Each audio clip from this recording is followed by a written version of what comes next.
Հիմա ինչպիսին են սպասելիքները դատարանից 102-րդ օրն անազատության մեջ է Սամվել Կարապետյանը։ Ժողովուրդ ջան, տեսեք, մենք ամեն անգամ այս դահլիճում հանդիպելով մեկ բանով ենք զբաղված։ Մենք արդարության եւ արդարդատության փնտրտուքներով ենք զբաղված։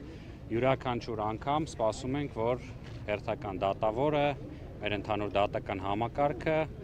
կգտնվեն իրոք անաչառ, գտնվեն անկաշկանդ եւ իրականում կիրականացնեն արդարադատության, ինչի համար էլ նրանք ստեղծված են եւ կոչված են։ Եվ այսօր էլ հերթական անգամն է, որ սպասում ենք բնականաբար, որ դատարանը կգտնի իր մեջ բավարար խիզախություն, որպեսզի կայացնի իրոք արդար որոշում։ Այսինքն լավատեսորեն եք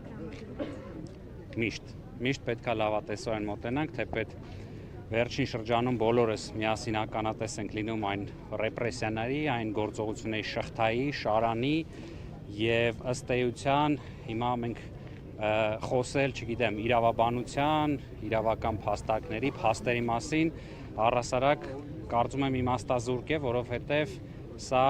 բնավ իրավաբանական կամ իրավական գործընթաց չէ, սա բացահայտ քաղաքական գործընթաց է, հետեւաբար այստեղ միայն քաղաքական արգումենտացիայով պետք է խոսել։ Խեցի շուրջ զավակների իրադարձությունների հետ կապված